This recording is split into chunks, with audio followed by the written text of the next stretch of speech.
जय श्री कृष्णा, जय श्री राधे। अर्चना के कृष्ण गुणगान यूट्यूब चैनल और अर्चना के कृष्ण गुणगान पेज पर आपका स्वागत है। आज मैं आपको सोमावती अमावस्या की व्रत कथा सुना रही हूँ। सोमावती अमावस्या व्रत कथा के अनुसार एक गरीब परिवार था। उस परिवार में पति पत्नी और उनकी एक पुत्री भी थी। उनकी पुत्री समय के गुजरने के साथ साथ बड़ी होने लगी। उस पुत्री में बढ़ती उम्र के साथ सभी स्त्रियोचित सगुणों का विकास हो रहा था। वह कन्या सुंदर, संस्कारवान और गुणवान थी, परंतु गरीब होने के कारण उसका विवाह नहीं हो पा रहा था।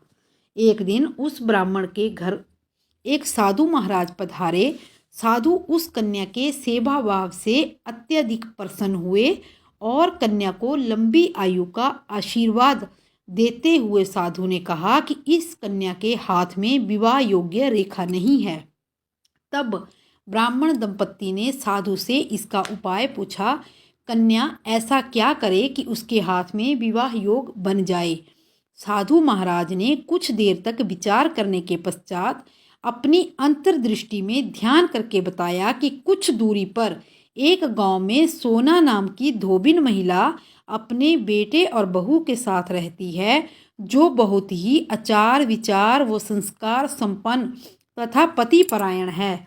यदि वह सुकन्या उस धोबिन की सेवा करे और वह महिला इसकी शादी में अपने मांग का सिंदूर लगा दे तथा उसके बाद इस कन्या का विवाह हो जाए तो इस कन्या का जो वैधव्य योग है वो मिट सकता है। साधु ने यह भी बताया कि वह महिला कहीं बाहर आती जाती नहीं है। यह सुनकर ब्राह्मणी ने अपनी बेटी से धोबन की सेवा करने का प्रस्ताव रखा। अगले दिन ही कन्या प्रातःकाल होते ही उठकर सोना धोबिन के घर में जाकर साफ सफाई तथा घर के अन्य सारे काम करके अपने घर वापस आने लगी। एक दिन सोना धोबिन अपनी बहू से पूछती है कि तुम तो सुबह ही उठकर सारे काम कर लेती हो और पता भी नहीं चलता।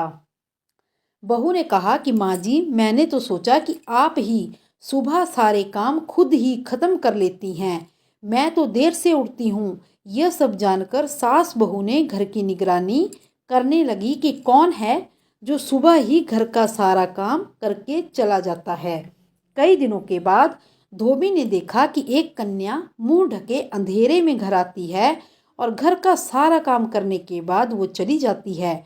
जब वो जाने लगी तो सोना धोबिन उसके पैरों में गिर पड़ी और पूछने लगी कि आप कौन हैं और क्यों छुपकर मेरे घर की चाकरी करती हैं।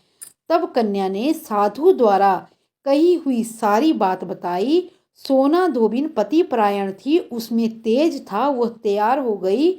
लेकिन सोना धोबिन के पति थोड़ा अस्वस्थ थे। उसने अपने बहू से अपने लौट आने तक घर पर ही रहने को कहा।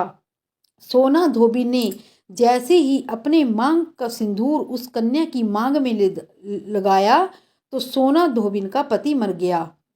उसे इस बात का पता चल गया कि वह घर से निराजल ही चली थी। यह सोचकर रास्ते में पीपल का पेड़ मिलेगा तो उसे भंवरी देकर उसकी परिक्रमा करके ही जल ग्रहण करेगी।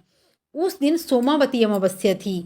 ब्राह्मण के घर मिले पुए पकवान की जगह उसने ईंट के टुकड़ों से 108 बार भंवरी देकर 108 बार पीपल की परिक्रमा की और उसके बाद जल ग्रहण किया। ऐसा करते ही उसके पति के मृत शरीर में जान आ गई और धोबिन का पति फिर से जीवित हो गया। इस प्रकार और भी कथाएं सुनने के लिए मेरे चैनल को लाइक, शेयर और सब्सक्राइब करें और कमेंट बॉक्स में जय भोलेनाथ अवश्य लिखें। जय श्री कृष्णा, जय श्री राधे।